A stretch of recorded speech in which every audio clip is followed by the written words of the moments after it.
நான் ஒரு எம்ஆர்பி தொகுப்பூதிய செவிலியர். எங்களோட கோரிக்கைகள் என்னன்னா, பணி நிரந்தரம் செய்யணும். 10 வருஷம் ஆயும் 10 வருஷம் கடந்த நிலையிலும் இன்னும் பணி நிரந்தரம் பண்ணாம 8000 செவிலியர்கள் தொகுப்பூதியத்துல இருக்காங்க. பணி நிரந்தரம் பண்ணணுங்கிறதுக்காக காலையில 10 மணில இருந்து உண்ணாவிரத போராட்டத்தை தொடர்ந்தோம். 5 மணி வரைக்கும் தான் பர்மிஷன் கொடுப்போம்னு சொல்லி அந்த இடத்துல இருந்து அடக்குமுறையை கையாண்டு எங்களை அங்கிருந்து கிளப்பி பஸ்ல அடைச்சு நிறைய பேர் உடம்பு முடியாம போய் மயக்கம் போட்டு விழுந்த நிலையிலையும் எங்களை கொண்டு கிளம்பாக்கத்துல இறக்கி விட்டாங்க. அவங்கவுங்க ஊருக்கு போக சொல்றாங்க. எங்களோட துறை சார்ந்த அதிகாரிகள் கூப்பிட்டு பேசி அதுல எங்களுக்கு உடன்பாடு இல்ல. எங்களோட கோரிக்கைகள் ஒண்ணு கூட நிறைவேறாத பட்சத்துல நாங்க எங்களோட போராட்டத்தை தொடருவோம். கோரிக்கைகள் வெற்றி பெறும் வரை தொடருவோம். ஒப்பந்த முறையை ஒழிக்கணும். எங்களோட எம்ஆர்பி செவிலியர்கள் நிரந்தரப்படுத்தணும். 8000 செவிலியர்கள் காத்திருக்கிறாங்க. பெண்களுக்கான ஆட்சின்னு சொல்லக்கூடிய திமுக அரசு பெண்கள் அதிகபட்சமா வேலை செய்யக்கூடிய இந்த செவிலியர் துறையை ஏன் பணி நிரந்தரம் செய்யறதுக்கு இவ்வளவு தாமதப்படுத்துது, இவ்வளவு யோசிக்குது?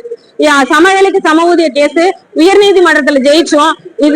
இந்த திராவிட மாடல் அரசு உச்ச நீதிமன்றத்துல மேல்முறையீடு போயிருக்குன்னா இது சமூக நலன் சார்ந்துதான். செவிலியர்கள் நாங்க நியாயமான கோரிக்கை தானே கேட்கிறோம். என் கூட பணி செய்யறவங்க இன்னொருத்தவங்க என்ன சம்பளம் வாங்குறாங்களோ அதே தான் நானும் வாங்கணும்னு தான் கேட்கிறேன். அது சம வேலை செய்யறோங்கிறத ரிட்டையர்டு ஜட்ஜஸ் கமிட்டி அமைச்சு சொல்லி எங்களுக்கு உயர்நீதிமன்றத்துல கொடுத்த தீர்ப்புல நீங்க அமல்படுத்துங்கன்னு தான் கேட்கிறோம். இதுதான் சமூக நலன் சார்ந்தது.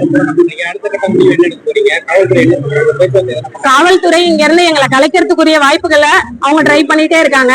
ஆனா எங்களோட போராட்டம் எங்க இருந்தாலும் தொடரும் தொடரும் தொடரும். எங்களோட கோரிக்கைகள் எங்க துறை சார்ந்த அதிகாரிகள் ஹெல்த் மினிஸ்டர் ஐயா அவர்களும் சிஎம் பார்வைக்கு கொண்டு போகணும் அப்படிங்கிறதுக்காகவும் போராட்டம் கோரிக்கைகள் வெற்றி பெறும் வரை கண்டிப்பா தொடருவோம். போர்டு மூலமா எங்களை எக்ஸாம் வச்சுதான் எடுத்தாங்க. 2 எக்ஸாம் இதுவரை நடந்திருக்கு. ஆனா 2015 எக்ஸாம் எழுதினவங்களே இன்னும் பணி நிரந்தரம் பண்ணல. 2 வருஷத்துல எங்களை பணி நிரந்தரம் பண்ணணும் அப்படிங்கறது எங்களுக்கு ஆணை இருக்கு, அபிஷியலா ஆர்டர் இருக்கு. ஆனா அதை எங்களுக்கு நிறைவேற்றல. இதுவரை நாங்க 8000 செவிலியர்கள் பணி நிரந்தரம் பண்ணாம இருக்கிறோம். அதுக்கப்புறம் நாங்க வழக்கு பாத்தீங்கன்னா சம வேலைக்கு சம ஊதிய வழக்க போட்டு நாங்க ஜெயிச்சோம். ஆனா இன்னைக்கு காலையிலேயே நாங்க சேப்பாக்கத்துல பண்ணோம். அங்க இருந்து எங்க போலீஸ் வன்முறையினால எங்களை இந்த ஒழுங்கான ஒரு இடத்துக்கு விடாம ஒரு பாதுகாப்பு இல்லாத இடத்துல எங்களை பாதியில இறக்கி விட்டு போயிட்டாங்க. அதனால எங்களுக்கு ஒரு பாதுகாப்பு இல்லாததுனால நாங்க இங்க மறுபடியும் எங்க போராட்டத்தை நாங்க கண்டினியூ பண்றோம். எங்களுக்கு பணி நிரந்தரம் வேணும். அரசு எங்களை கூப்பிட்டு பேசவே இல்லை. எங்க கோரிக்கைகளையும் அவங்க இதுவரை செவிசாய்க்கவே இல்லை. அடுத்து இல்ல ஊருக்கு நாங்க போகல. எங்களுக்கு கண்டிப்பா நீதி வேணும். சமவெளிக்கு சமூதியை கொடுக்கறதையும் நிறைவேற்றல. அதேமே உச்ச நீதிமன்றத்தில் மேல்முறையீடு தான் பண்ணிருக்காங்க. 2 வருஷத்துல பணி நிரந்தரம் பண்ணணும், அதுவும் பண்ணல. மகப்பேறு விடுக்கும் கொடுக்கல. இந்த மாதிரி எங்களுக்கு பல பிரச்சனை. ஒரு 18,000 ரூபாயை வச்சு ஒரு குடும்பத்தை எப்படி ரன் பண்ண முடியும்? ஒரு பேசிக் சேலரியே எல்லாருக்கும் எவ்வளவு இருக்கும் போது உடனே இப்ப மத்த துறைகளை எடுத்த உடனே ரெகுலர் பண்றாங்க. செவிலியர்கள் உழைப்பை மட்டும் ஏன் சுரண்டாங்க? பல இடத்துல ஆரம்ப சுகாதார நிலையத்துல பார்மசி, லேப் இந்த மாதிரி நிறைய வேக்கன்ட் இருக்கு. எல்லாத்தையுமே எங்கதான் பார்க்க சொல்றாங்க. இவங்க தேர்தல் வாக்குறுதி 356 அனைத்து செவிலியர்களையுமே பணி நிரந்தரம் பண்றோம்னு சொன்னாங்க. ஆனா அதை பண்ணல. இப்போ எங்களுடைய நாங்க போர்டு எக்ஸாம் எழுதி செலக்ட் ஆனோம். ஆனா இந்த தமிழக அரசு நீங்க செலக்ட் ஆன 2 வருஷத்துலயே எங்களை ரெகுலர் பண்ணுவேன்னு சொல்லி எங்களை 10 வருடங்களா எங்களை இப்ப காக்க போட்டு வச்சிருக்கிறாங்க. அவங்க பழைய அரசு வர்றதுக்கு முன்னாடி அவங்க இந்த தமிழக அரசு நாங்க தேர்தலுக்கு வந்தா நாங்க உங்களுடைய நர்சஸோடைய வாக்குறுதிகளை நிறைவேற்றுவோம், எல்லாரையும் பணி நிரந்தரம் பண்ணுவோம்னு சொன்னாங்க. அதுக்கப்புறம் அது பணி நிரந்தரம் பண்ணவும் இல்லை. இதுல 0 வேகன்சின்னு சொல்றாங்க. நீங்களால வேகன்சி கிரியேட் பண்ணல, வேகன்சியே இல்ல, நாங்க எல்லாமே ஃபில் பண்ணிட்டோம் அப்படிங்கிறாங்க. ஆனா நிறைய எக்யூப்மெண்ட்ஸ் எல்லா பெரிய ஆஸ்பத்திரியிலயும் எக்யூப்மெண்ட்ஸ் கொண்டு வந்திருக்கிறாங்க. ஆனா எந்த விதமான ஸ்டாஃப் நர்சஸையும் பணி அமர்த்தல. அவங்களுக்கு கிரேடு ப்ரமோஷனையும் அவங்களுக்கு அந்த காலியிட பணியை காட்டவே இல்லை. இந்த மாதிரி சூழ்நிலை இருக்குது. இன்னொன்னு என்னன்னா, அவங்க இத்தனை 10 வருடங்களா எங்களை இப்ப ஆட்சிக்கு 4.5 வருடங்கள் முடிஞ்சிருச்சு.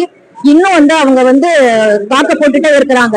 இன்னும் நாங்க எத்தனையோ பேர் செவிலியர்கள் 45 வயசுல இருந்து 50 வயசு வரைக்கும் செவிலியர்கள் இன்னும் ரெகுலர் ஆகாம இருக்கிறாங்க. இதுல இன்னும் நம்மளுடைய ஹெல்த் மினிஸ்டர் என்ன சொல்றாருன்னா, 0 வேகன்சி, எல்லா பணியிடங்களையும் நாங்க நிவர்த்தி பண்ணிட்டோம், எந்த வேகன்சியுமே எங்கிட்ட நீங்க காட்டல, எல்லாமே நாங்க ஃபில் பண்ணிட்டோம்ன்றாங்க. ஆனா அது ஒரு பொய்யான அறிக்கை. அந்த தமிழக அரசு கொடுத்தது மிகவும் பொய்யான அறிக்கை. எங்களுடைய மன உளைச்சல் ஆக்குது. எங்களுடைய பணிபுரியிற இடத்துல ஈவன் ஒர்க்கர்ஸ் கூட எங்களை மதிக்கிறது இல்லை. ஏன்னா நாங்கள் இந்த பணி நிரந்தரம் பெறாத செவிலியர்கள்ன்றது அவங்களுக்கு கூட தெரியுது. கிளாம்பாக்கத்துல எவ்வளவு நாள் போராட்டம் பண்றீங்க? அடுத்த கட்டம் என்ன? கிளாம்பாக்கத்துக்கு வந்து எங்களை வந்து பணி மாற அந்த பஸ்ஸுகள்ல வந்து எங்களை அடைச்சு எங்களை வந்து பிரச்சனைகளுக்குள்ளாக்கி எங்களை வந்து இப்படி நிர்கதியா ஒவ்வொரு நர்சஸையும் ஒவ்வொரு இடத்தையும் இறக்கி விட்டுருக்காங்க. இன்னும் ஒரு நிறைய நர்சஸ், ஒரு 500-1000 நர்சஸ் காணல. அவங்க எங்க போனாங்கன்றது எங்களுக்கு தெரியல. எங்களுக்கு வந்து இப்ப யாரும் போன் வந்தாதான் எங்களுக்கு தெரியும். இந்த 11 மணி ஆக போகுது, எந்தவித ஸ்டெப்பும் எடுக்கல. எங்களை வந்து அந்தந்த இதுல இறக்கி விட்டுட்டு அவங்க பாட்டுக்குள்ள போயிட்டாங்க. இந்த மாதிரி ஒரு மன உளைச்சலான சூழ்நிலை இந்த தமிழக அரசு கொண்டு வந்திருக்காங்க. ஏன் செவிலியர்களை வந்து கொரோனா காலத்துல வந்து தேவதைகள் நாங்க மேல இருந்து பூ தூவுனாங்க. ஆனா வந்து எந்த ஒரு அறிக்கையிலுமே இந்த முதல்வர் வந்து எந்த ஒரு ஸ்டெப்புமே எடுக்க மாட்டேங்கிறாங்க. இப்பதான் அவங்க வந்து எம்ஆர்பி நர்சஸ்னா என்னன்னு அவங்க தெரிஞ்சுக்கிட்டாங்களா என்னன்னு கூட எங்களுக்கு தெரியல. அடுத்து எங்களோட நடவடிக்கை என்னன்னா, இந்த போராட்டம் வந்து தொடரும். இந்த போராட்டம் தொடரும். எங்களுடைய பிள்ளைங்கள், எங்களுடைய நேரம், நான்லாம் காலில் அடிபட்டு வந்திருக்கிறேன். இந்த வட்டமாவது எங்களுக்கு வந்து பணி நிரந்தரம் பண்ணுவாங்கன்ற ஒரு நம்பிக்கையோட வந்தேன். அதையும் இந்த தமிழக அரசு எங்களை ஏமாற்றி விட்டது.